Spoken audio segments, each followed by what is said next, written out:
মিঠাইয়ের জন্মদিনের ব্লগ ভিডিওটা আপনাদের সাথে শেয়ার করতে হাজির হয়ে গেলাম। নমস্কার বন্ধুরা, আমি বন্দনা। মিঠাই ম্যাজিকস অফ কিচেনে আরও একটা নতুন ব্লগ ভিডিওর সাথে আপনাদের সবাইকে জানাই অনেক অনেক স্বাগত। শর্টস ভিডিওর মাধ্যমে আপনারা জেনেছিলেন 23শে নভেম্বর মিঠাইয়ের জন্মদিন ছিল। এছাড়াও কমিউনিটি পোস্ট দিয়েছিলাম, সেখান থেকেও আপনারা জেনে মাত্র একদিনেই প্রায় 2000-এরও বেশি কমেন্ট এসেছিল। সব কমেন্টেই আপনাদের আশীর্বাদ ছিল অনেক অনেক শুভেচ্ছা আর ভালোবাসা। আমরা ধন্য হয়ে গিয়েছি আপনাদের কমেন্টগুলো পড়ে। অনেক অনেক ধন্যবাদ জানাই আপনাদের সবাইকে এত সুন্দর সুন্দর কমেন্ট করে মিঠাইকে আশীর্বাদ পাঠানোর জন্য। তো চলুন শুরু করি আজকের ব্লগ ভিডিওটা শুরু করব 24শে নভেম্বর থেকে। 24শে নভেম্বর অর্থাৎ শুক্রবার আমি বাজারে গিয়ে বাজার হাটগুলো করে এনেছিলাম। পুরো জন্মদিনের সব অ্যারেঞ্জমেন্ট প্রায় নিজে হাতেই আমাকেই সামলাতে হয়েছে, যেহেতু মিঠাইয়ের বাবা বাড়িতে থাকে না। আর খুব সত্যি কথা বলতে নিজের হাতে নিজের কাজটা গুছিয়ে করতেই আমি বেশি পছন্দ করি। 4-5 হাতের কাজ আবার তখন গন্ডগোল হয়ে যায়। তো বাজার হাটগুলো আগে থেকে করে রাখলাম যাতে পরের দিন রান্নাটা করতে সুবিধা হয়। আমি চাকদা বাজারে গিয়ে মাছ কিনে এনেছি। চাকদা মাছের বাজারটা যেহেতু বিশাল বড়, মনের মতন পছন্দসই মাছ সেখান থেকে কিনে আনা যায়। এখানে চিংড়ি মাছগুলো আমি খোসা সহই কাটিয়ে এনেছি। চিংড়ি মাছগুলো ধুয়ে তার মধ্যে এইভাবে স্টিকগুলোকে ভরে রেখেছি। আর এইভাবে চিংড়ি মাছ রান্না করলে চিংড়ি মাছগুলো গোটাও থাকে, দেখতেও ভালো লাগে। চিংড়ি মাছ ধুয়ে ফ্রিজে ভরে দিলাম আমি ডিপ ফ্রিজে। এদিকে কাতলা মাছগুলোও ভালোভাবে ধুয়ে পরিষ্কার করে নিয়েছি। এখানে প্রায় 3.5 কিলো মতন কাতলা মাছ আছে। আমি ভাগ করে রাখলাম, সব মাছগুলো লাগবে না রান্না করতে, তো কিছুটা মাছ ভাগ করে রাখলাম আমি। চিংড়ি আর কাতলা মাছ ছাড়াও কিলোখানেক বাটা মাছ এনেছিলাম। নদীর টাটকা জ্যান্ত বাটা মাছ ছটফট করছিল। যখন আমি মাছ কিনছিলাম তখন লাফাচ্ছিল।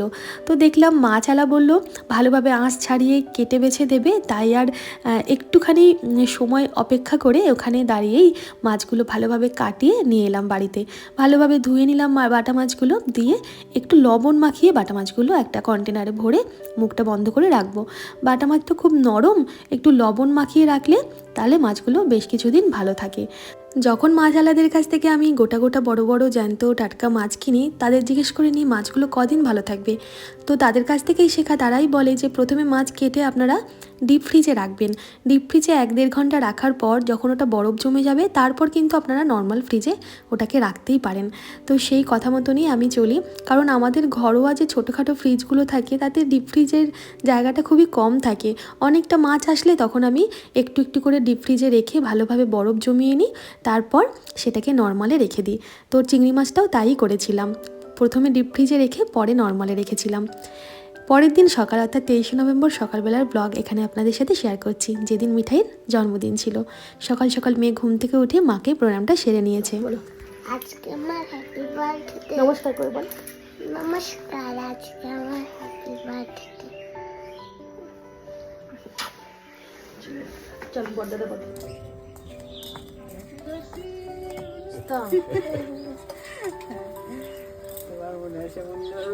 ভালো থাকো, সুন্দর অফিসার হও। মাকে প্রণাম সেরে, বড়দের প্রণাম সেরে চলে এলো সোজা ব্রাশ করতে। ঘুম থেকে উঠেই প্রণাম করাটা জন্মদিনের দিন আমি শিখিয়েছি। তার আগের বছর মানে 5 বছর বয়স থেকে এটা আমি ওকে শিখিয়েছি। প্রত্যেক বছর মিঠাইয়ের জন্মদিনের দিন ঘুম থেকে উঠেই আমি যে কাজটা সবার আগে করি, না খেয়ে মানে উপোস করে ওর জন্য পায়েসটা আগে বানিয়ে নিই। আজকেও তার ব্যতিক্রম হয়নি। আজকে আমি ভালোভাবে গ্যাস ধুয়ে মুছে নতুন একটা বাসনে পায়েসটা বানিয়ে প্রথমে ঠাকুরকে উৎসর্গ করব। ঠাকুরের কাছে ভোগ নিবেদন করব, আর ওই পায়েসটাই মিঠাইকে জন্মদিনের পায়েস হিসেবে আমি দেব। তো এখানে আমি 2 লিটার দুধ একটা স্টিলের সসপ্যানে ঢেলে নিলাম, আর দুধটা খুব ভালোভাবে প্রথমে ফুটিয়ে নেব। মেয়েও আমার কাছে এসে দাঁড়িয়ে আছে, আমার ভাই ভিডিওটা করে দিচ্ছে। কেউ একজন ভিডিও করে দিলে খুব ভালো হয়, নাহলে নিজে হাতে ক্যামেরা সেট করে তারপর ব্লগ বানাতে গেলে সময় কোথার থেকে চলে যায়, মানে দেরি হয়ে যায় এই আর কি। তো দেখুন এখানে আমি খুব ভালোভাবে দুধ ফুটিয়ে 2 লিটার দুধের জন্য 150 গ্রাম মতন গোবিন্দভোগ চাল ভালোভাবে ধুয়ে দুধের সাথেই চালটা খুব ভালোভাবে প্রথমে সেদ্ধ করে নিয়েছি। চাল সেদ্ধ হয়ে গেলে তারপর এখানে আমি চিনি দিচ্ছি। 150 গ্রাম মতনই চিনি এখানে আমি দিয়েছি। মিঠাই গুড়ের পায়েস পছন্দ করলেও খেজুরের গুড়টা এখনও হাতের কাছে পাইনি, আর আখের গুড় দিয়ে আজকের দিনে পায়েসটা দিতে ইচ্ছে করলো না। আখের গুড়ের পায়েস অতটা ভালো লাগে না খেতে, তারপর দুধটা যদি ফেটে যায় সেই চিন্তাও থাকে। তো আমি চিনি দিয়েই করলাম। এই পায়েসটাও খেতে মিঠাই বেশ পছন্দ করে। এলাচ আর তার তেজপাতা দিয়েছি, তবে আজকে কাজু কিশমিশ দিইনি। পায়েস হয়ে যেতে আমি এখানে আমার ঠাকুরের সামনে পুরো পাত্রটাই দিয়ে বসিয়ে দিলাম আর একটু তুলসী পাতা দিয়ে দিলাম। মেন হচ্ছে গোপালের উদ্দেশ্যে নিবেদন করা। মিঠাই তো গোপালকে ভাই হিসেবে মানে, আর যা খায় মোটামুটি যেটা দেওয়ার মতন হয় আগে গোপালের কাছে দেয়, তারপর নিজে খায়। সকালবেলা এসে একটা চকলেট কিন্তু গোপালের কাছে দিয়ে গেছে, আর আমিও পায়েসটা দিলাম, প্রসাদ হোক, এটা মিঠাইকে জন্মদিনের পায়েস হিসেবে পরে দেব। পায়েস তৈরি করার পর এদিকে সব কেটে কুটে আমি ভাজাভুজিটা বসিয়ে দিয়েছি। আলু ভাজা করেছি গোল গোল করে, আর কাঁচা কলা ভাজা করেছি। ফুলকপি ভাজা খেতে মিঠাই খুব ভালোবাসে, ওর জন্য কিছুটা ফুলকপিও ভেজেছি। আর আজকের দিনেই ফুলকপিটা ওকে ভাজা দেওয়া হয়, এছাড়া তো ও খুব ছোট, ওর অত কিছু মনে থাকে না কবে কি খেয়েছে। জন্মদিনের দিন ফুলকপি ভাজা খেতে খেতে বলছে, তুমি এই রকম ফুলকপি ভাজা তো আমাকে কখনো দাও না, আমি ফুলকপি ভাজা খেতে খুব ভালোবাসি, তুমি তো কখনো দাও না।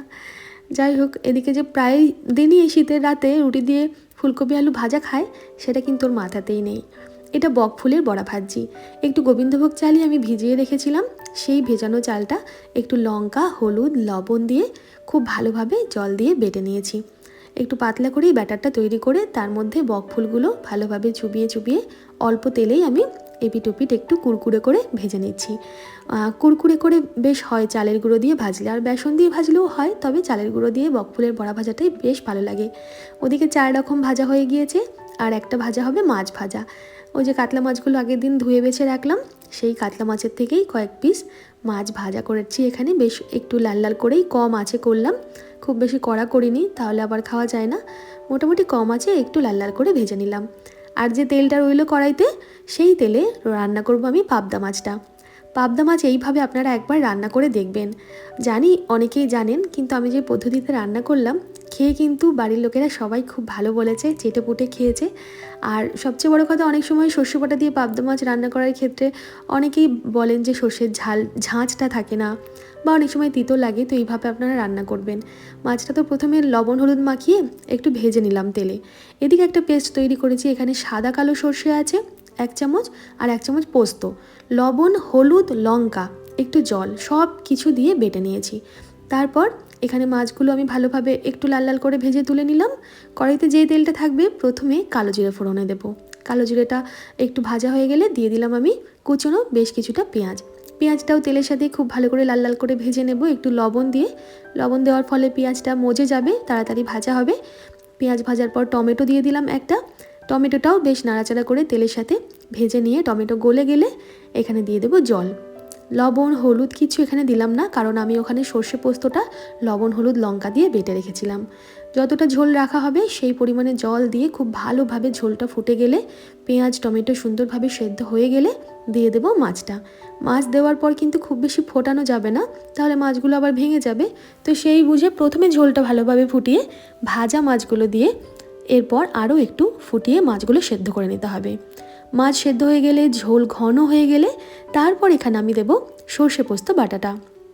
দেখুন ঝোলটা কিন্তু বেশ ভালোভাবে মাছের সাথে ফুটিয়ে লবণটা আমি দেখে নিলাম। ঝোলে লবণ একটু কমই লাগবে, কারণ সর্ষে পোস্ত বাটার সাথে আমি লবণ ব্যবহার করেছি, তো ঝোলে একটু লবণ কম দিয়ে পরে আমি এখানে সর্ষে পোস্ত আর লঙ্কা হলুদ দিয়ে যে বাটাটা সেটা দিয়ে দেবো। এখন অনেকেই ভাবতে পারেন হলুদ লাস্টে দিলাম, হলুদের কাঁচা গন্ধ বেরোবে না, একদম বেরোবে না, কারণ আমি নামানোর আগে দেবো একটু কাঁচা সর্ষের তেল। আর রান্নায় যদি আপনার মনে করেন যে হলুদের গন্ধ আসছে, তাহলে আপনারা একটু কাঁচা সর্ষের তেল দেবেন, দেখবেন সর্ষের তেলটা হলুদের গন্ধটাকে টেনে নিচ্ছে। আমি কিন্তু সর্ষে পোস্ত বাটা দেওয়ার পর গ্যাস বন্ধ করে দিয়েছি, খুব বেশি ফোটাইনি, বন্ধ করে কড়াইতেই রেখে দিয়েছিলাম মাছের ঝোলটা। নামানোর আগে ওপর থেকে আরও একটু বেশি করে সর্ষের তেল দিয়ে এটা আমি নামিয়ে নেব। আমাদের সর্ষে পোস্ত দিয়ে পাবদা মাছের ঝাল রেডি। এখনও না বানিয়ে থাকলে আমি রিকোয়েস্ট করব একবার আপনারা বানাবেন, ভালো লাগবে। রান্নাবান্না সেরে চলে এলাম মিঠাইকে স্নান করাতে। তুমি ধরো না মা, তোকে কোথায় নাকি?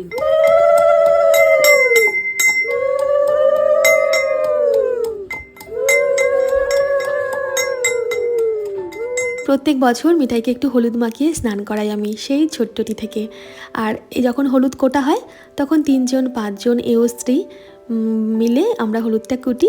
ঠিক বিয়েতে অন্নপ্রাশনে যেভাবে হলুদ কোটা হয় ওইভাবেই উলু দিয়ে শাঁখ বাজিয়ে হলুদটা কুটে তারপর একটু সর্ষের তেলের সাথে এখানে মিশিয়ে হলুদটা মিঠাইয়ের মুখে হাতে পায়ে লাগানো হবে।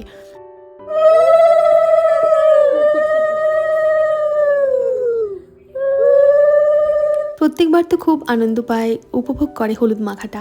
এবারে প্রশ্ন করছে কেন মাখাও আমাকে রোজ হলুদ, মানে প্রত্যেকবার হলুদ। তো আমি বললাম জন্মদিন তো, এই দিনটা স্পেশাল, নতুনভাবে তুই স্নান করবি, নতুন জামা পরবি, তাই একটু হলুদ মাখলে রঙটাও সুন্দর লাগবে। এছাড়াও হলুদের প্রচুর গুণ আছে, এমনিতে তো নিম হলুদ মাখা খুবই ভালো, প্রত্যেক দিন তো আর হয়ে ওঠে না, তাই জন্মদিনের দিন মনে করে একটু হলুদ মাখাই, কোনোবার এর সাথে একটু নিম পাতাও যোগ করে দিই, তাহলে উপকার হয় আর কি। এছাড়াও সরস্বতী পুজোতেও আমরা একটু হলুদ মাখি। সেই আগের মতন তো আর আমরা হলুদ বাটা দিয়ে রূপচর্চা করি না, এখন প্রচুর কিছু বেরিয়ে গেছে হলুদের জায়গায় কেমিক্যাল দেওয়া, সেগুলো দিয়েই আমরা রূপচর্চা করে থাকি। তো মিঠাইকে এইসবই বলতে বলতে একটু হলুদ মাখিয়ে দিলাম স্নান করিয়ে দেওয়ার জন্য। এখানে স্নান করবে না, ও নিচে গিয়ে স্নান করবে। হলুদ মাখানোর পর একটু জল দিতে হয়, মাথায় জলের ছিটা দিতে হয়, মানে এটা ওকে স্নান করানো হলো আর কি অল্প করে। এবার বাথরুমে গিয়ে ও নিজে নিজে স্নানটা করবে। প্রচুর বেলা হয়ে গিয়েছে, যেহেতু মিঠাইয়ের বাবা প্রত্যেক বছর মিঠাইয়ের জন্মদিনে ছুটি পায় না বা বাড়িতে থাকতে পারে না, তাই কোনোবারই সেই রকমভাবে ওর জন্মদিনটা পালন করা হয় না। মানে ওকে খুশি করতে নিয়ম করে ওকে আমরা সাজিয়ে গুছিয়ে দেওয়া বা ওর পছন্দের গিফট দেওয়া এইসব করে থাকি, কিন্তু ওই যে ওর বন্ধুদের ডাকা সেইভাবে কোনোবারই হয় না। কিন্তু এখন বন্ধুদের জন্মদিনে যায়, সেখানে গিয়ে ওদের জন্মদিন অ্যাটেন্ড করার পর বলে আসবে আমার জন্মদিনে কিন্তু তুইও যাবি। এইবার মেয়ে আমার সবাইকে কথা দিয়ে আসে, তো সেই কথা রাখতে আমি মিঠাইয়ের মা একটা ছোট্ট অনুষ্ঠানের আয়োজন করেছি, যেখানে থাকবে মিঠাইয়ের খুব কাছের মানুষেরা, আমার আরও সব মেয়েরা যারা মিঠাইয়ের বান্ধবী, তারা আনন্দ করবে, তারা উপভোগ করবে, মজা করবে, আর একটা সারা দিন তাদের স্মৃতি হয়ে থাকবে। এই ভেবে আমি নিজে হাতে একটা ছোট্ট অনুষ্ঠানের আয়োজন করেছিলাম 24শে নভেম্বর, মানে 23শে নভেম্বরের পরের দিন। 23শে নভেম্বর ছিল শনিবার। শনিবার অনেকেই নিরামিষ খায়, অনেকের স্কুল ছুটি থাকে না, অনেকের কাজ থাকে, আর রবিবার তো সবারই ছুটির দিন, সবাই মাছ মাংস খায় সেদিন। তাই 23শে নভেম্বর মিঠাইকে আমি ঘরে সাজিয়ে গুছিয়ে দিয়েছিলাম 5 রকমের ভাজা, মুগের ডাল, পাবদা মাছের ঝাল, চাটনি, পায়েস, মিষ্টি দিয়ে। আর 24শে নভেম্বর আমি নিজে হাতে বাজার হাট করে আমরা ঘরোয়াভাবে রান্নাবান্না করে কাছের মানুষদের নিয়ে, মিঠাইয়ের বন্ধুদের নিয়ে একটা ছোট্ট সেলিব্রেশন করেছিলাম। সেই ভিডিওটা নিয়ে খুব তাড়াতাড়ি হাজির হয়ে যাব, কারণ এই ভিডিওটা অনেক বড় হয়ে গেল, এডিট করতেও আমার সময় লাগছে, দেরি হয়ে যাচ্ছে, আপনারাও বোর হয়ে যাবেন এত বড় ভিডিও দেখতে। তাই এর পরের পার্ট নিয়ে খুব তাড়াতাড়ি হাজির হয়ে যাচ্ছি। ততক্ষণ কিন্তু সবাই পাশে থাকবেন আর সাথে থাকবেন, আর পরের ব্লগ ভিডিওটা অবশ্যই দেখবেন, সেখানের ভিডিওটা আরও একটু অন্যরকম হতে চলেছে। আর আপনাদের কেমন লাগলো আজকে সাদা মাটা খুব সাধারণ একটা বার্থডে সেলিব্রেশনের ব্লগ ভিডিও, সেটাও কমেন্ট করে জানাবেন। ভালো লাগলে একটা লাইক করে দেবেন। সবাই ভালো থাকবেন, ফিরে আসছি।